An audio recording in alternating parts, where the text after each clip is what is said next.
The battle began in the asteroid field that surrounded the outer edges of the Valith star system.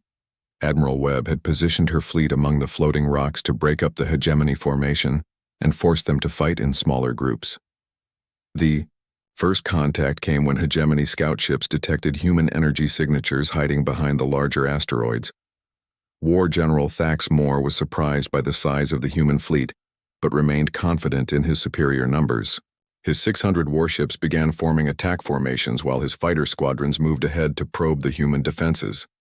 The hegemony had crushed larger fleets than this, and Thax Moore expected victory within hours. Admiral Webb opened the Sioux battle with a massive barrage from her long-range missile ships. Hundreds of projectiles streaked across space toward the advancing hegemony fleet. The enemy point defense systems managed to stop most of the missiles, but several got through and damaged the lead ships. The surprise attack disrupted the hegemony formation and forced them to spread out. Jake Morrison flew his fighter alongside Commander Rodriguez as they led the first wave of human attack craft toward the enemy fleet.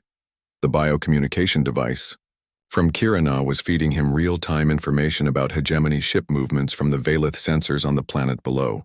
This intelligence advantage allowed the human fighters to avoid the heaviest enemy defenses. The cetacean bioships proved their worth early in the battle when they used their organic hulls to absorb energy weapon fire that would have destroyed conventional vessels. The living ships could actually heal themselves during combat and continued fighting even after taking damage that should have been fatal. Their presence allowed human ships to take greater risks. Commander Rodriguez led his elite squadron in a daring attack on the hegemony command vessel. The massive ship was protected by dozens of smaller craft, but Jake's intelligence from the Valith sensors showed them a weakness in the enemy formation. The human fighters slipped through a gap in the defenses and launched their weapons at point-blank range. The attack on the command ship succeeded, but at a terrible cost. Rodriguez's fighter was caught in the explosion and destroyed along with half his squadron. Jake watched his friend die and felt rage building inside him as he saw the sacrifice that had been made to protect his Valith friends. The battle was far from over, and more good people would die before it ended. War General Thax Moore was forced to transfer his command to a backup vessel as his flagship burned around him. The human attack had been more coordinated than he expected, and their fighters were using tactics he had never seen before. For the first time in his military career, Thax Moore began to doubt that victory was certain. The Granite Moon's battle cruisers entered the fight with their traditional ram attacks that caught the hegemony forces completely off guard. The warrior aliens drove their reinforced hulls directly into enemy ships and fought boarding actions with hand weapons. Their savage assault broke through the hegemony battle line and allowed human ships to pour through the gap. Admiral Webb committed her reserves at the perfect moment when the enemy formation was in chaos. The UES Liberty led a charge of heavy cruisers directly into the heart of the hegemony fleet. The human ships were outnumbered, but their superior coordination and the intelligence from Valith sensors gave them a crucial advantage. The turning point of the battle came when the experimental UES Phoenix revealed her true capabilities. The ship's new energy shields not only absorbed incoming fire, but redirected it back at the attacking vessels. Hegemony ships found their own weapons being used against them as the Phoenix moved through their formation like a ghost. Jake used the confusion to lead a strike against the hegemony troop transports that were meant to invade the Valith world. His squadron destroyed dozens of landing craft and prevented thousands of enemy soldiers from reaching the planet's surface. The few transport ships that did get through found an unexpected surprise waiting for them.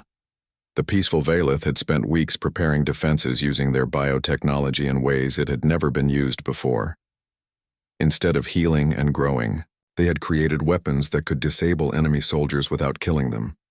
The hegemony troops who landed on the planet found themselves paralyzed by bioweapons that attacked their nervous systems. Kirana coordinated the ground defense from her laboratory deep beneath the planet's surface. The biosensors she had developed allowed the Valith to track every enemy movement and guide their defensive weapons with perfect accuracy. For the first time in their history, the gentle Valith were fighting a war and winning. The space battle reached its climax when War General Thax Moore made a desperate decision. Facing certain defeat, he ordered his remaining ships to concentrate all their firepower on the Valith planet itself. If he could not conquer the world, he would destroy it.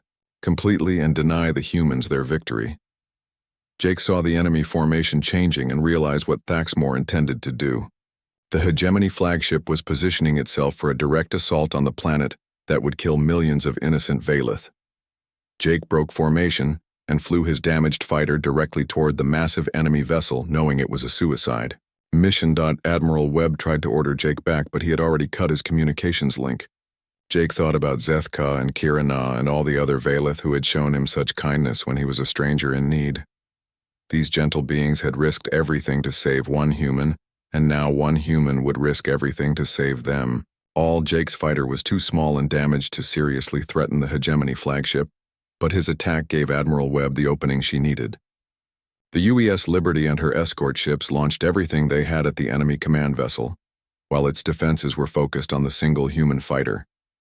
The combined assault overwhelmed Thaxmore's shields and crippled his ship. The war general tried one final desperate move by ordering his flagship to ram the Valeth planet. The massive ship began its death dive toward the world below, but Jake was not finished fighting.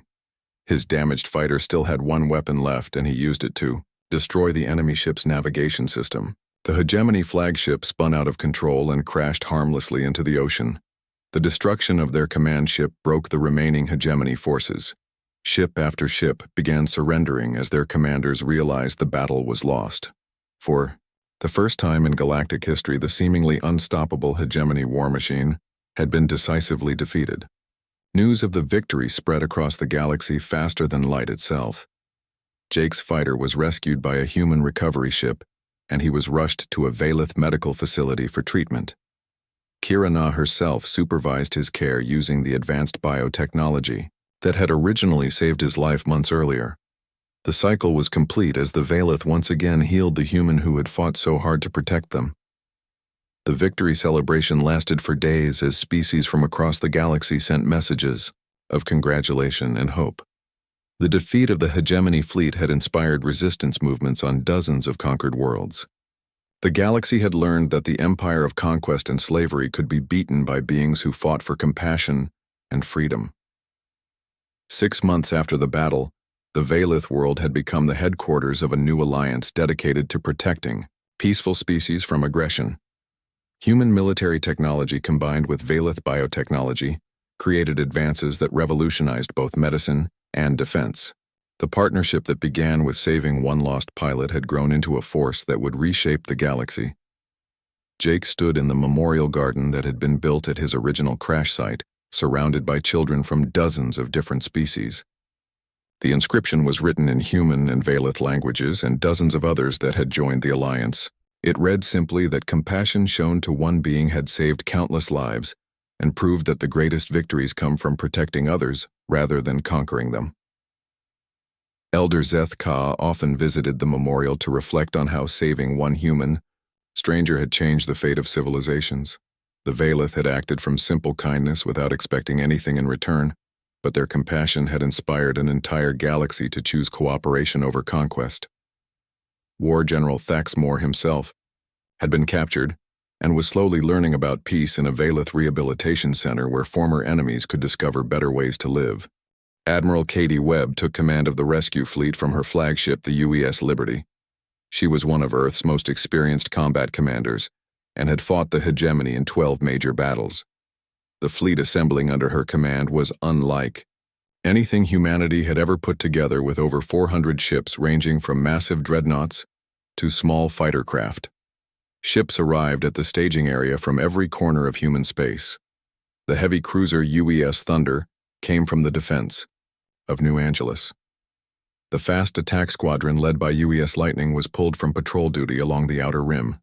Even older vessels that had been scheduled for retirement were brought back into service and upgraded with the latest weapon systems. The most impressive ship in the fleet was the experimental vessel UES Phoenix, which carried prototype weapons, developed from studying captured Hegemony technology. The Phoenix was equipped with new energy shields that could absorb enemy fire and redirect it back at attacking ships.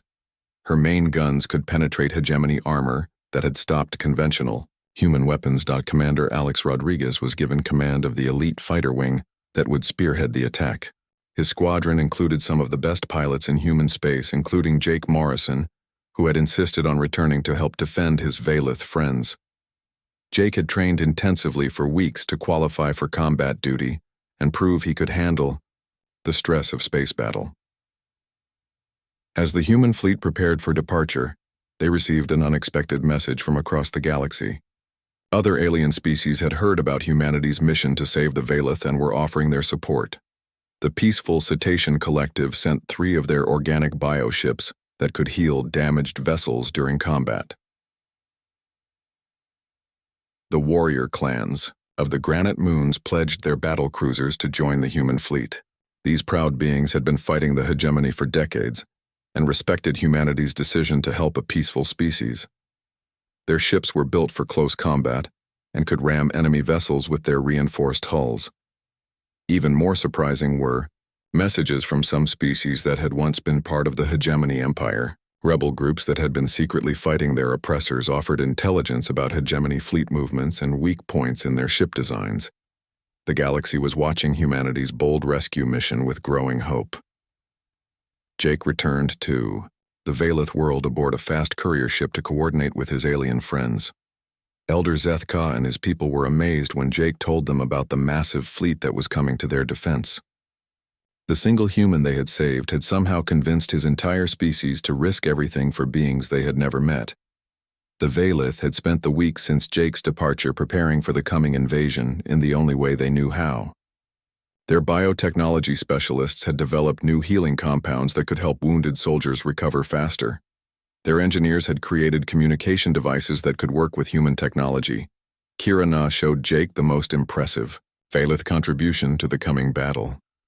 They had developed biosensors that could detect hegemony ships from incredible distances by analyzing the death-focused energy signatures of their weapon systems. These sensors could give the human fleet advance warning of enemy movements and help coordinate attacks. The Veilith underground cities had been converted into shelters that could protect the population during the space battle above. Their living buildings could seal themselves and provide air and water for weeks if necessary. The Veilith had also prepared medical facilities to treat wounded humans who might need emergency care. Jake was touched by how much the Veilith had risked to help defend their own world. Despite being peaceful by nature, they were willing to do whatever was necessary to support their human friends. They had overcome their fear of violence because they understood that sometimes fighting was the only way to protect innocent life. Meanwhile, the hegemony fleet continued its approach toward the Veilith system under the command of War General Thaxmore. The massive armada included over 600 warships designed for planetary conquest. Thaxmore had destroyed dozens of peaceful worlds and expected the Veilith planet to fall within hours of his arrival.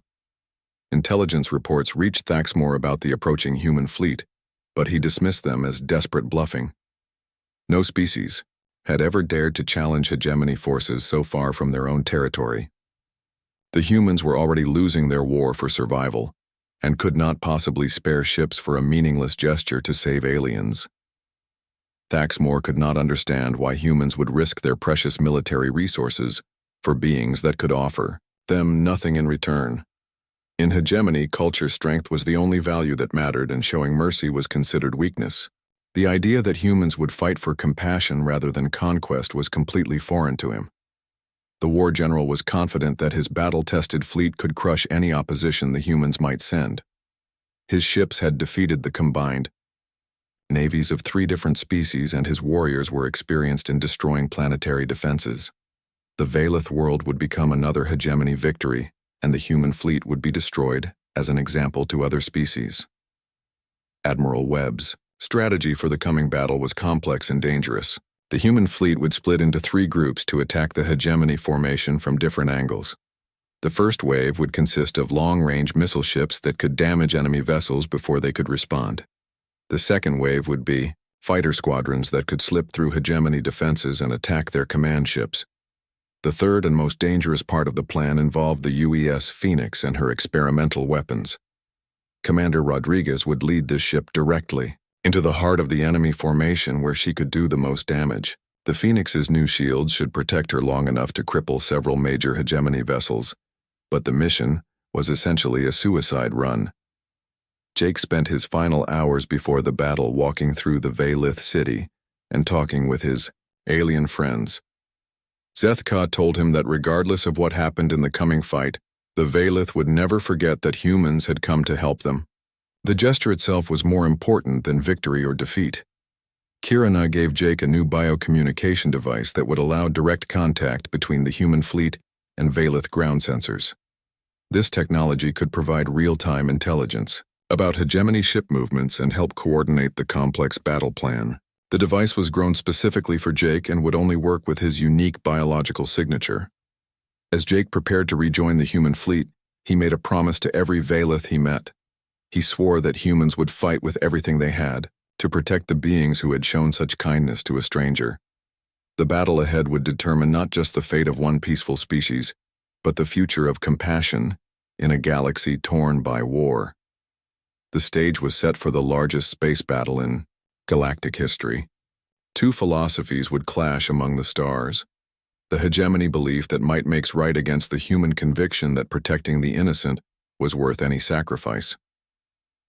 The gentle Valith, who had started this conflict by saving one lost pilot, could only wait and hope that their act of compassion would inspire others to fight for what was right. The journey back to Earth took 2 weeks, and Jake spent every day planning what he would say to convince the military leaders to help the Valith. Captain Chen tried to prepare him for disappointment because the war situation had grown worse while they were away. 3 more human colonies had fallen to hegemony attacks, and Earth's defense fleet was stretched to the breaking point. When they arrived at Earth Orbital Command, Jake was immediately called to report to the United Earth Council. The military leaders wanted a full briefing about his time on the alien world and what he had learned about Valith technology. Jake hoped this interest meant they might be willing to help defend his alien friends. Admiral Patricia Hayes led the council meeting, and her face was grim as Jake described the approaching hegemony fleet.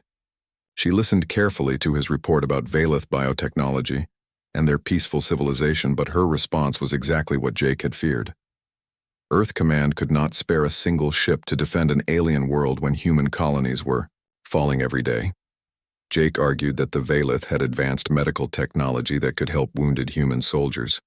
Their biotechnology could revolutionize human medicine and save countless lives in the ongoing war. Admiral Hayes acknowledged this was valuable, but said it did not justify risking precious military resources that were desperately needed elsewhere.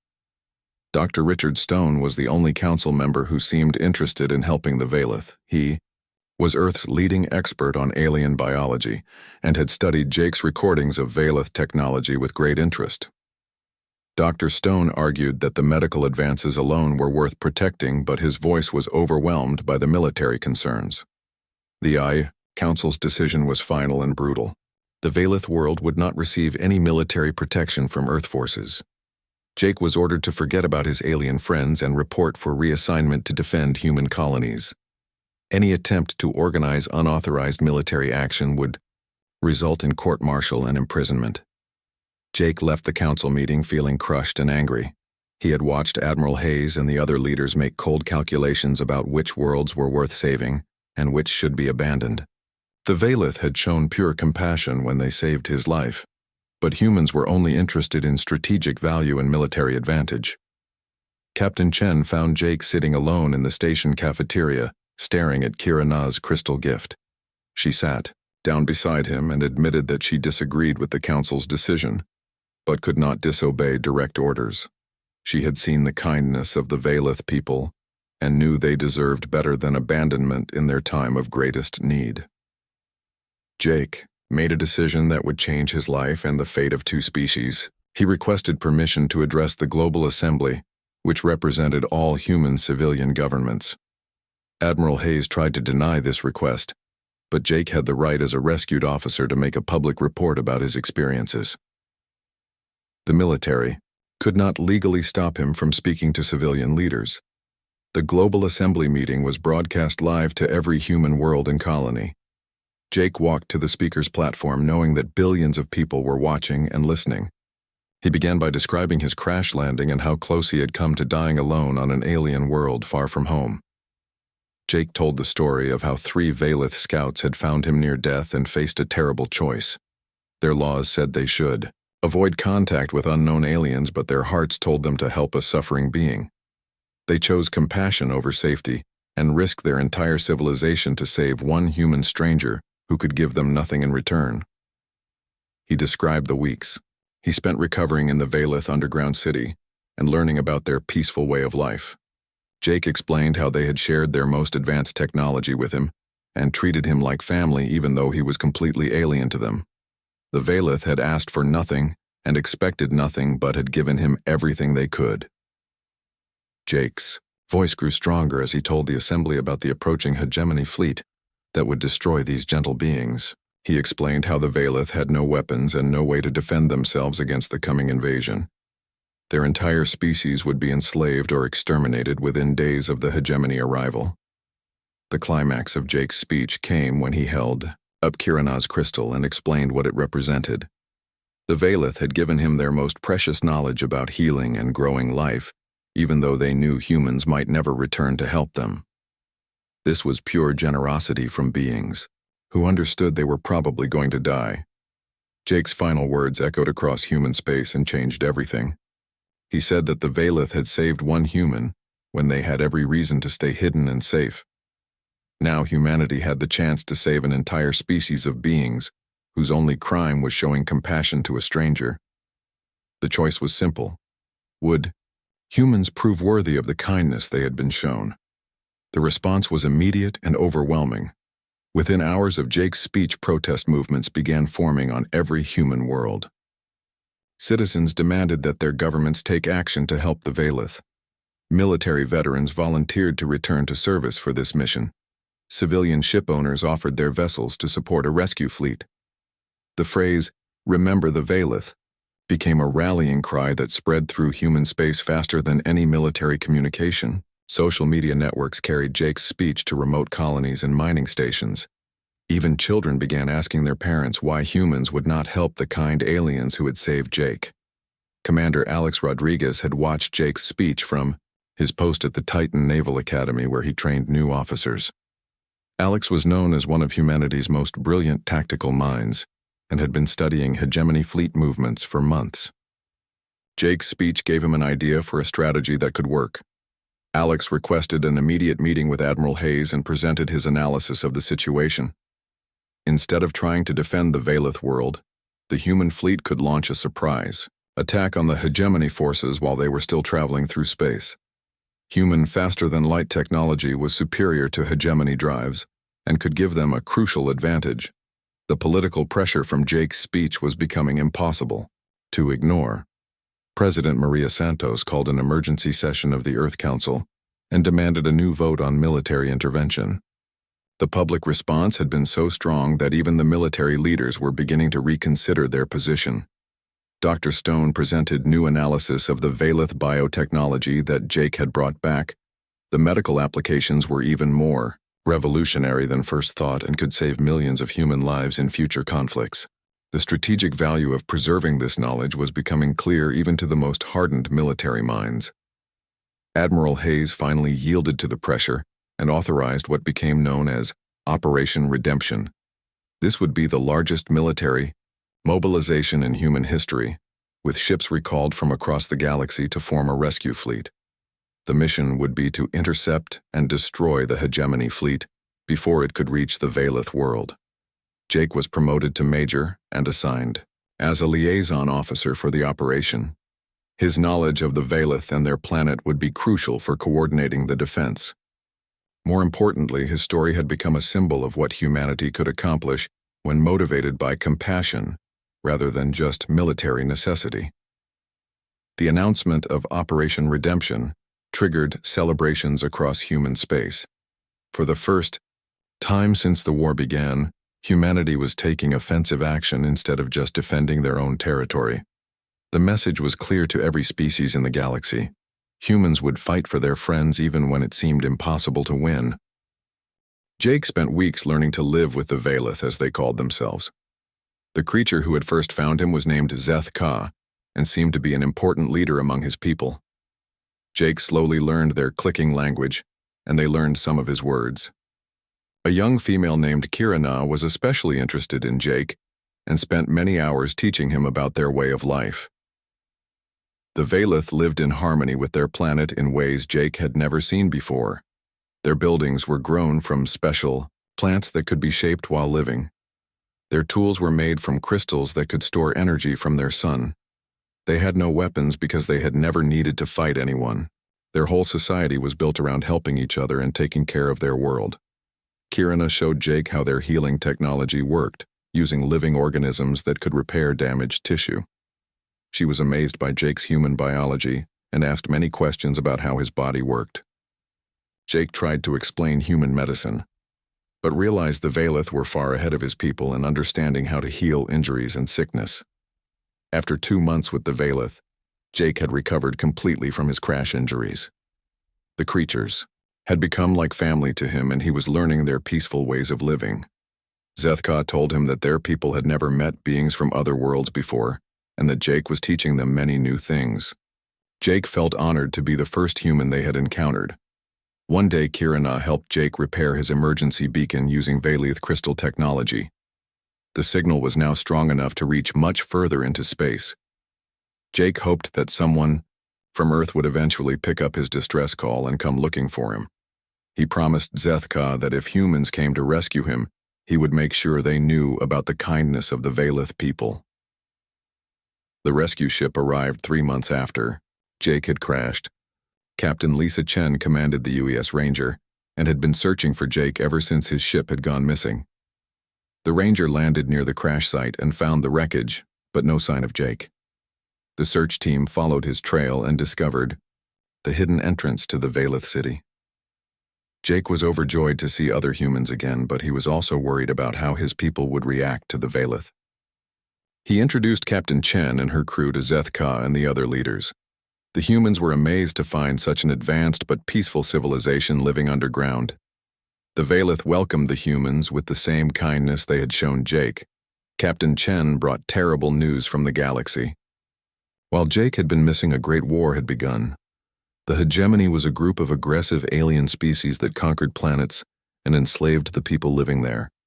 Their massive fleets had already destroyed dozens of peaceful worlds and were spreading across the galaxy like a disease.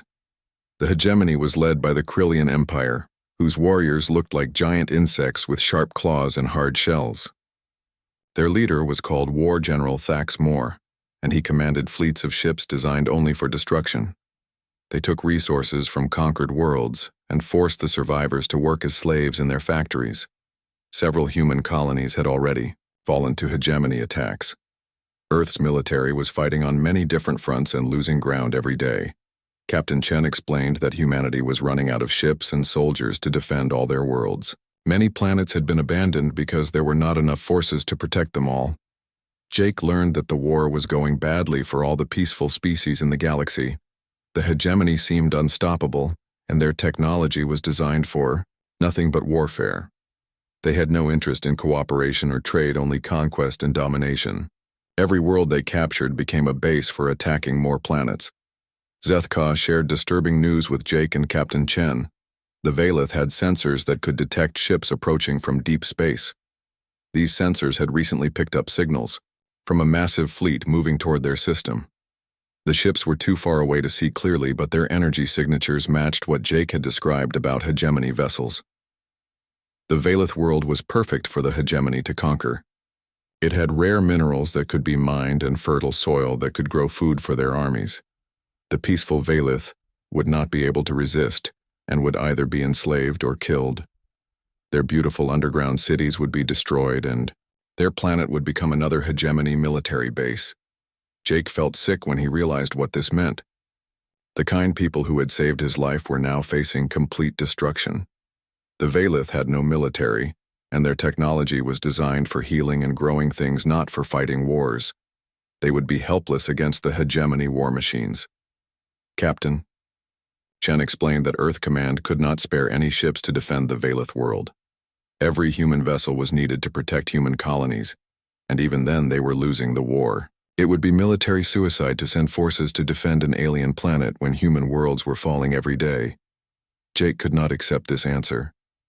He looked at Zethka and Kira Na and all the other Valeth who had become his friends. These gentle, Beings had risked everything to save one human stranger when they could have stayed hidden and safe. They had nursed him back to health and shared their knowledge with him. They had shown him what it meant to live in peace and harmony. Jake made a promise to Zeth Ka that shook the old leader to his core. He swore that humanity would return to defend the Valeth world, no matter what the cost. The Valeth had saved one human when they had every reason to stay hidden. Now it was time for humans to save all the Valeth, even if it meant risking everything. Captain Chen tried to explain that Jake could not make such promises. He was just one officer, and Earth. Command would never approve a mission to save an alien world. The war was going too badly and humanity needed every ship to survive. Jake understood this, but he also knew that some things were more important than military strategy. As they prepared to leave the Valeth world, Jake spent his last hours walking through the beautiful underground city. He watched Valeth families, caring for their young and tending their living buildings. He saw their laboratories where they grew new medicines and their schools where they taught peace and cooperation. All of this would be destroyed when the hegemony arrived. Kirana gave Jake a special gift before he left. It was a small crystal that could store and transmit information using Valeth biotechnology. She told him it contained everything the Valeth had learned about healing and growing things. She hoped that someday humans and Valeth could work together to make the galaxy a better place. Jake held the crystal tight as the Ranger lifted off from the planet's surface. He watched the brown, rocky landscape disappear below and knew that somewhere, under those hills, lived the most compassionate beings he had ever met. The hegemony fleet was still weeks away, but Jake knew he was running out of time to convince humanity to help save his alien friends. Jake Morrison felt his ship shake as another explosion rocked the engine bay. The warning lights painted everything red inside the small cockpit of his scout vessel. His mission had been simple enough: fly to the outer rim and check 3 planets for signs of hostile alien activity. Now he was about to crash on one of those planets, and he had no idea if anyone would ever find him. The planet below looked brown and empty from space, but Jake had no choice about landing there. His ship was falling apart around him in the backup. Systems were failing one by one. He strapped himself in tight and tried to aim for what looked like a flat area near some rocky hills. The ship hit the atmosphere hard and started burning up on the outside. Jake could smell smoke and burning metal as pieces of his vessel broke away. The crash was worse than he expected. The ship bounced 3 times across the rocky ground before sliding into a deep crater. Jake felt his head hit something hard and everything went black. When he woke up hours later, his head was bleeding and his left arm felt broken. The ship was completely destroyed and most of his supplies were scattered across the crash site. His emergency beacon was damaged but still working a little bit. Jake crawled out of the wreckage and looked around at his new home. The planet seemed dead at first, with just rocks and dust everywhere. The air was thin but breathable and the gravity felt normal. He found his water supply and some food packets that survived the crash. His medical kit was also intact, so he bandaged his head and made a sling for his arm. The beacon could only send signals for a few miles, so he knew no one would find him unless they came looking. For 3 days, Jake stayed near the crash site hoping someone might pick up his weak distress signal. He rationed his water carefully and ate very little food. On the 4th day, he decided to explore and look for water or shelter. The rocky hills nearby had some caves that might protect him from the cold nights. As he walked toward them, he noticed strange marks in the dust that looked like footprints, but not from any animal he knew. That night, Jake heard sounds outside his makeshift shelter. They were not animal sounds, but seemed more like voices speaking, in whispers. He stayed very still and quiet until morning came. When he looked outside, he found fresh footprints all around his camp. Someone or something had been watching him while he slept. Jake felt scared, but also hopeful that maybe these creatures could help him. The next day, Jake saw them for the first time. 3 beings emerged from behind some rocks about 50 yards away. They walked on 2 legs like humans, but had bronze-colored skin that looked like scales. They were taller than Jake and had large yellow eyes that seemed very intelligent. They watched him for a long time without moving closer. Jake raised his hands to show he had no weapons and tried to look friendly. The largest of the 3 creatures made some clicking sounds to the others and they began to approach slowly. Jake could see they wore simple clothes made from plant materials and carried tools that looked like they were grown, rather than made from metal. When they got close enough, Jake could see their faces clearly. Despite looking like reptiles, they had expressions that seemed kind and curious.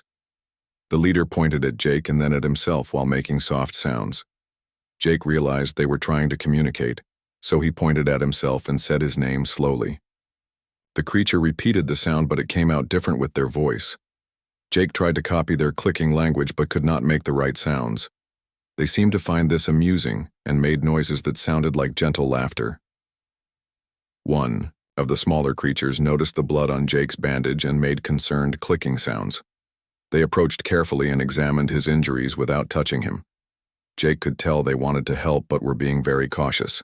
He nodded and tried to show them it was okay for them to look at his wounds. Their touch was surprisingly gentle as they unwrapped his bandages. The creatures spoke among themselves in their clicking language for several minutes. Jake got the feeling they were having some kind of argument or debate. Finally, the leader made a decision and gestured for Jake to follow them. They led him away from the crash site toward the rocky hills. Jake gathered what supplies he could carry and went with them, not knowing what else to do. They walked for about an hour until they reached what looked like just another rocky hillside. One of the creatures touched a certain spot on the rocks, and a hidden door opened up. Behind it was a tunnel that glowed with soft blue light. Jake realized these beings had technology he did not expect.